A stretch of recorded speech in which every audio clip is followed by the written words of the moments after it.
Baik, salam berjumpa lagi dalam tutorial kali ini. Kali ini saya ingin membagikan bagaimana caranya kita mengisi form SKP yang diisi sesuai dengan bukti pendukung yang ada, sehingga form SKP ini dapat diisi dengan benar. Seringkali mungkin karena ketidaktahuan kita mengisi secara asal. Artinya kita mengisi tidak sesuai dengan bukti pendukungnya.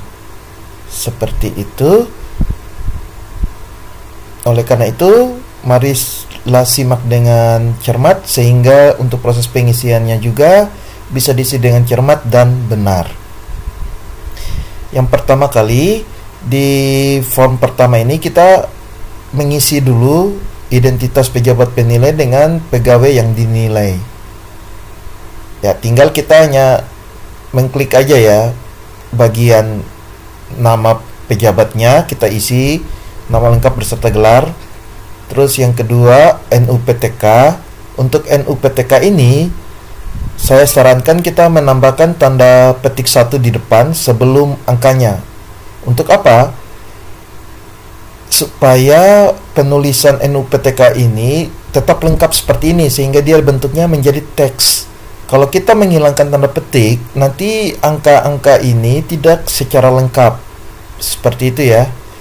Terus silakan diisikan pangkat dan golongan dari pejabat, terus jabatannya, dan juga unit kerja.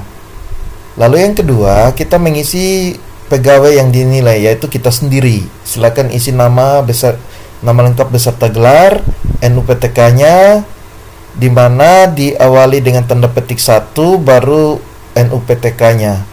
Terus pangkat dan golongannya, jabatan dan unit kerja. Ya, itu yang pertama, itu untuk identitas. Kemudian untuk kegiatan atau tugas jabatannya di sini kita harus menyesuaikan dengan bukti pendukung, yaitu BKD.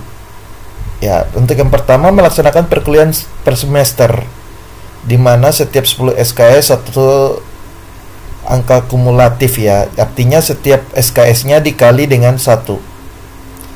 Ya, untuk perkuliahannya di sini kita lihat dari buktinya di BKD yang kita laporkan. Misalnya contoh di BKD saya untuk pengajaran di sini yang saya laporkan totalnya ada 30 SKS. Oleh karena itu di bagian poin pertama ini kuantitasnya di sini saya isi 30.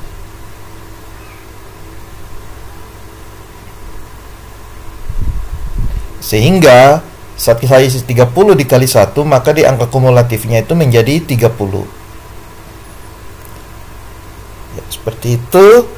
Terus yang kedua, membimbing seminar mahasiswa. Di sini satuannya adalah semester,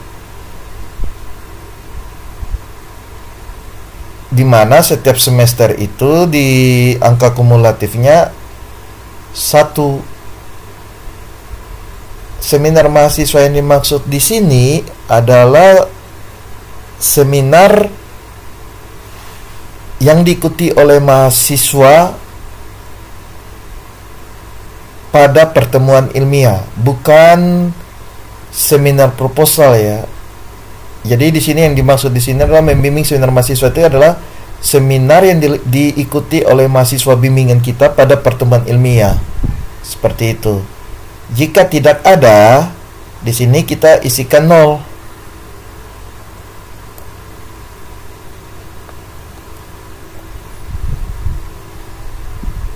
Ya, seperti itu ya.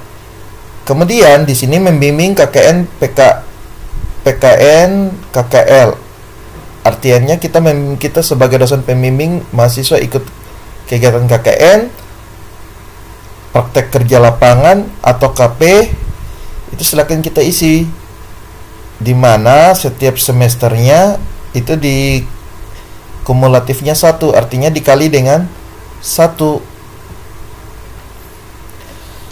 Caranya adalah kita lihat apakah di BKD kita ada dilaporkan itu atau tidak. Ya, di sini membimbing seminarnya saya tidak ada. Di sini PKL-nya saya ada satu ya, satu kegiatannya ya. Ini kalau kita buka, sorry.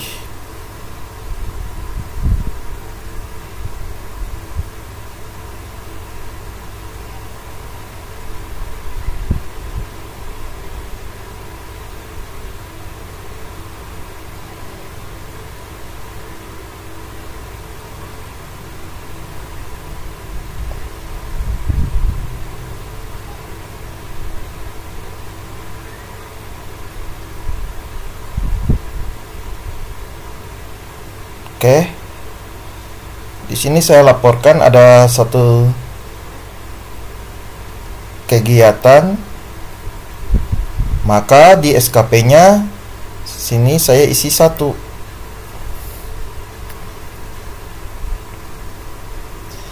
Kemudian untuk poin 4 di sini yang diminta adalah membimbing dan ikut membimbing dan menghasilkan skripsi tesis sebagai pembimbing utama. Yang dimaksudkan dengan pembimbing utama di sini adalah pembimbing pertama, di mana sejumlah 12 mahasiswa. Ini ya maksimumnya 12 mahasiswa.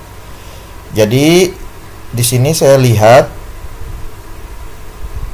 di bimbingan mahasiswa saya di sini, saya sebagai pembimbing utama itu ada berapa? Oh ya, di sini saya hanya ada 2 mahasiswa. Sehingga di sini saya hanya mengisi. Misalkan 2.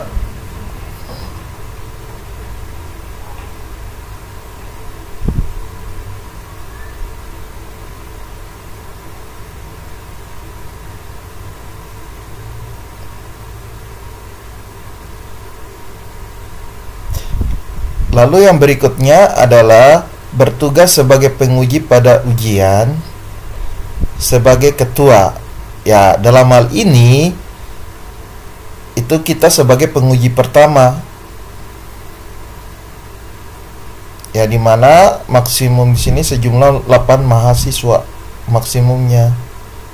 Coba saya lihat di sini yang menguji.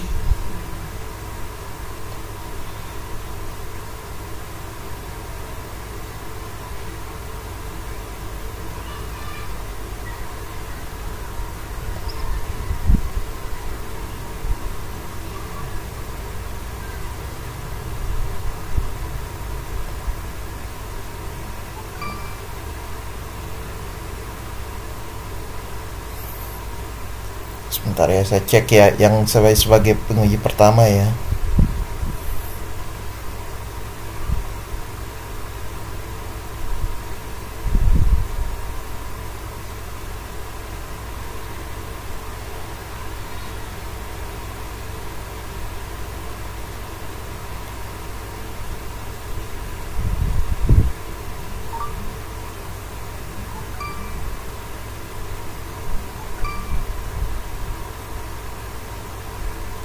Satu,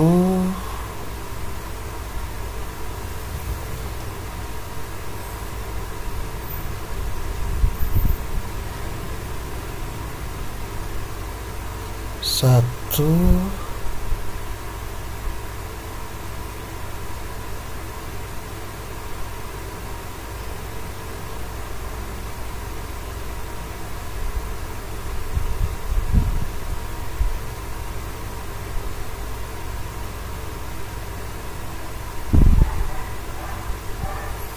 dua,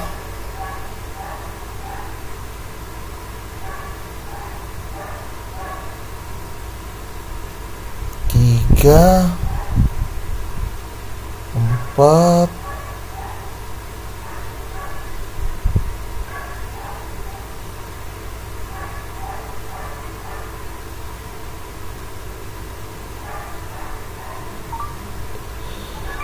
5. Oke, di sini yang saya sebagai penguji 1 ada 5 ya.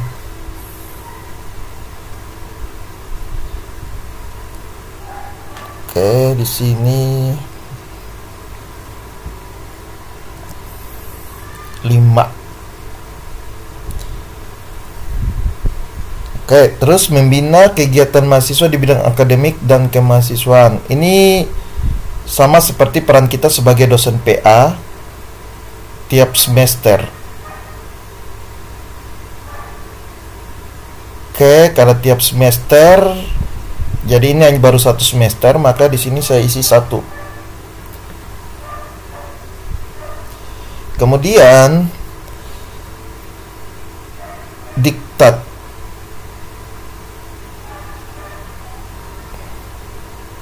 Jika kita membuat diktat dan kita klaim di BKD, maka itu kita masukkan.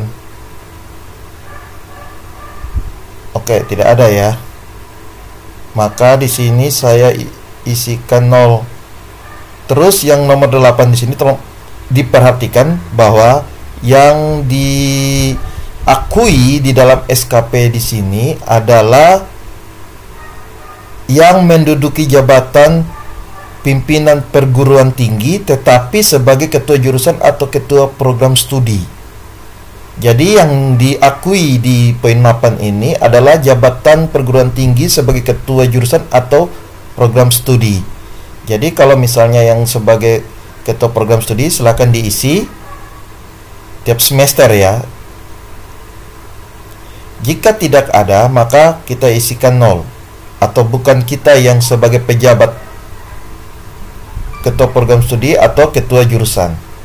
Kemudian di sini diminta menghasilkan karya ilmiah yang dipublikasikan.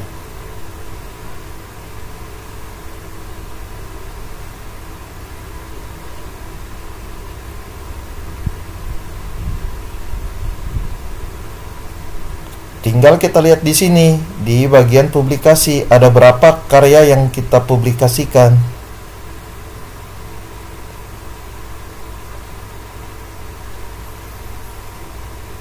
Oke, ini ada 2 ya.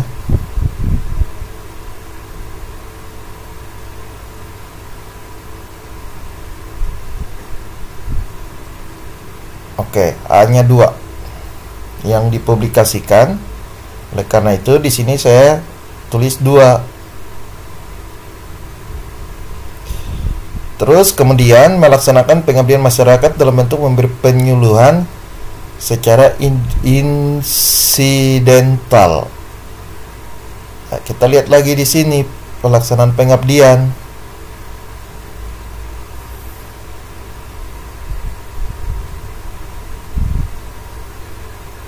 Apakah ada? Oh ya, tidak ada ya yang secara insidental ya. Oleh karena itu di sini dikasih 0. Terus yang terakhir, berperan serta aktif dalam pertemuan ilmiah. Nah, di sini kita lihat di bagian penunjang.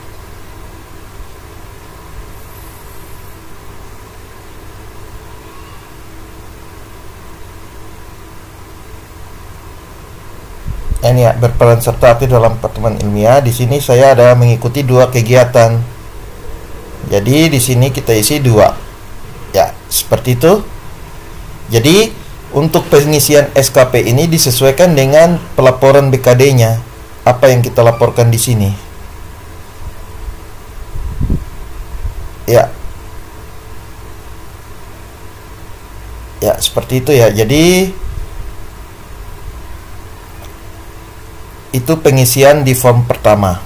Kemudian di form kedua itu apakah realisasinya sama seperti di form pertama atau tidak? Kalau sama, kita isikan sama. Jadi contoh seperti ini.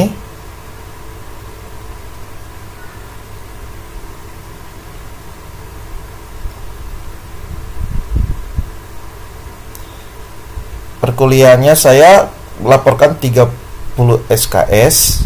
Maka di sini saya menulis juga 30 di kuantitasnya. Kemudian yang di sini tidak ada. Terus membimbing KL-nya ada 1. Terus sebagai pembimbing pertama ada 2 mahasiswa. Terus sebagai penguji pertama saya 5.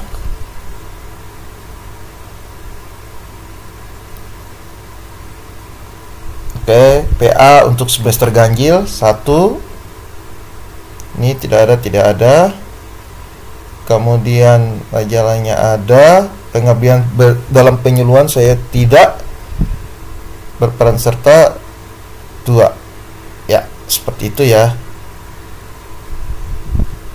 Ya, ini karena baru 1 semester. Kalau sebenarnya SKP ini diisi untuk 2 semester.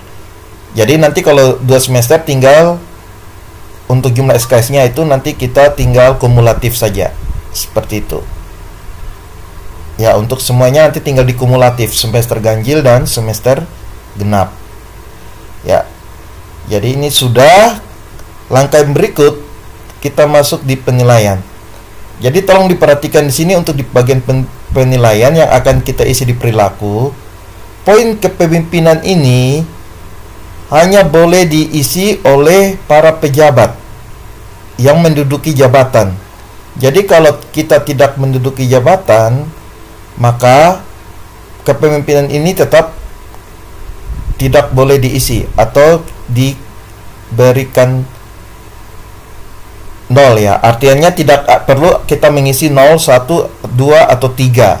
Jadi kepemimpinan ini hanya diperuntukkan untuk para pejabat. Ya, seperti itu ya. Dan yang pejabat yang dimaksudkan di sini adalah yang menduduki pimpin jabatan perguruan tinggi sebagai ketua jurusan. Seperti itu. Jadi, tolong diperhatikan dengan baik proses pengisiannya. Ya, saya kembali lagi untuk yang poin 6 kepemimpinan ini dikhususkan bagi pejabat yang menduduki jabatan sebagai ketua program studi yang berhak mengisi kepemimpinan. Sedangkan kita yang tidak ada kepemimpinan, maka ini dibiarkan saja tetap 0, yang dimana di perilaku untuk kepemimpinan itu tidak perlu diisi. Baik, itu saja yang bisa saya bagikan. Selamat mengisi SKP. Semoga dalam mengisi SKP ini harus lebih cermat lagi sehingga pengisiannya benar sesuai dengan bukti yang kita gunakan di dalam BKD. Itu saja yang bisa saya bagikan. Sampai jumpa lagi.